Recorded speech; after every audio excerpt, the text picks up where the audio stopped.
Now, Keir Starmer is copping severe St George's Day flack today after he claimed it's a day to reclaim the flag from people trying to sow division. Now, of course, he mentioned the Southport riots, and he said that a lot of people, though, are saying this is a sacred day and this should not be happening. And one of those people I'm joined with now is Lee Anderson. And I'm also joined by Chris Hope and Nigel Nelson. Lee Anderson, you've seen the comments of the Prime Minister today. Is St George's Day really the day to be dissecting politics around the flag? I think today of all days, Martin, what Sir Keir Starmer should be doing is celebrating English heritage, our history and our culture, instead of playing politics. He's very, very quiet when certain people are on the streets out there waving their flags during these riots. You know, we've seen it on Whitehall before. We've seen it on Parliament Square. We've seen some of these people, promoting terror, Hamas terror, and the Islamists out waving flags. He keeps relatively quiet when that happens. When the true English people come out to celebrate, like I say, their history, their heritage, their culture, he's having a whinge. He probably needs to shut up, because this is a great country and we get one day a year to celebrate it, waving our flags. He should be out there himself with one of these on, waving the flag and celebrating everything that's great about this wonderful country. Don't you think that it seems to be unique about Englishness, about England, about St George's Day, that we somehow cross-examine the worst things that people do now, the worst things about history? You're not telling me Sir Keir Starmer would ever have that conversation about Scotland, about Pakistan, about any other country on earth? What is it about England that brings out the worst in our parliamentarians? I'll tell you what it is. We've seen it a few years back. We've seen with Emily Thornberry when she was sneering at people, with this flag of St George on their council house during the World Cup. And this is what they do all the time, Martin. They are embarrassed about our history, our heritage and our culture, and every single opportunity they have to have a little dig about it. And I say to them, shut up, we are a great country, we are a gift to the world. They should be celebrating everything we've done for this world. Chris Hope? But that's what he was doing, wasn't he? I mean, that's what Sir Keir Starmer is talking about. Eccles cakes, he's talking about English fizzy wine, he's talking about football. He was talking about the warm things that we think about when we think of English. I mean, I think it's not a sacred day today. Is everyone going to church today, Martin? I don't think so. It's a day to mark the fact that we are English. To English patriots doesn't mean it's a holy day. Sacred means keep your claws off.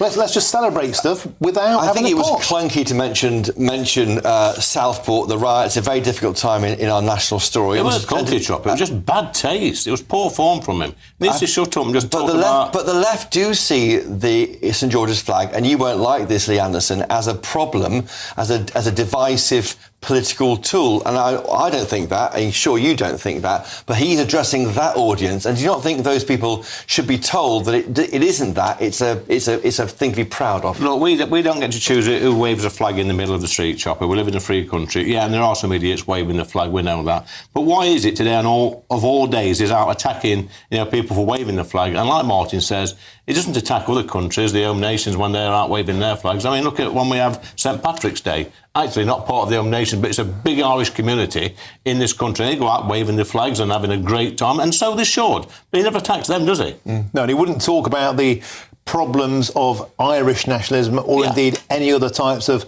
nationalism. Let's move on to another story doing the rounds today, and it's of talk, once again, Lee Anderson, of potentially another pact between the Reform Party and the Conservative Party. This time, it's Robert Jenrick who's come out with it. Is that the kind of thing? Would you like to jump into bed with Robert Jenrick? Well, not on a personal level, no, I wouldn't. But let me say this. I mean, Rob's a colleague. I get on with Rob really, really well. But and he looks great, by the way. He's been on the Ozempic, I believe. He's been on the slimming pens. No. He's done something. No, that's wrong. You know what he's doing? He's boxing. He's boxing. He hasn't done Ozempic for about 6 weeks, about 2 years ago, but he's boxing every week. But the Ozempic, it must have some long-term side effects, because actually now he's talking like a proper Conservative. I mean, I don't know how long that's going to last. Perhaps he should inject the rest of the Conservative Party with his Ozempic. But look, we're not making no deals. We're certainly not talking to him.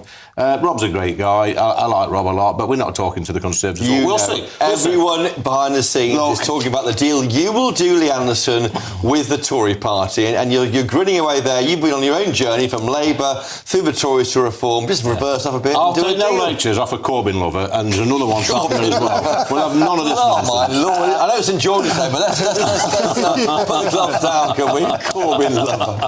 The point here is that this could be history repeating itself, couldn't it? I mean, not literally repeating itself, but certainly what happened to the SDP is instructive for your party. They, in 83 at their height, they're running 25% in the polls. The latest opinion poll today is suggesting that Reform does. And then what happened was they were swallowed up by the Liberals. If you end up being with the Tories, and there's not room for two right-wing parties in this country, but the if Tories you end are up, right-wing. Reform will disappear.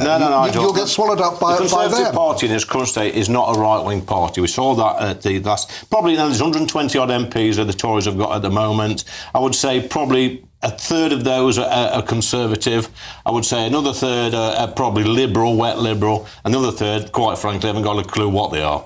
So there's no one in that party who you would take into the reform clammy embrace? Apart from Robert Jenrick.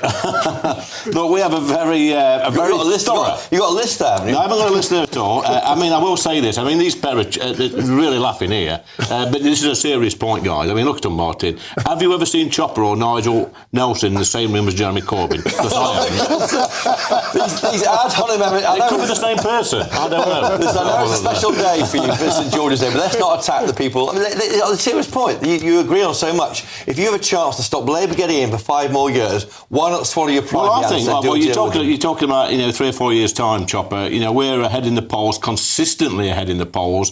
We're making massive gains. We're getting our membership is 225,000. It is.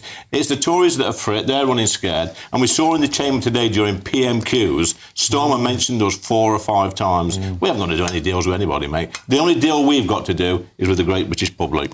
OK, we'll leave you there. Lee Anderson, thank you very much for joining us in the studio today on St George's Day. Happy St George's Day. And same to you, gentlemen. Happy St George's Day. Happy St George's Day. We've disagreed today, but hey, we're getting on now, lads. Thank you very much, Nigel Nelson and Chris Ober, 2 resident leftists. Right, moving on.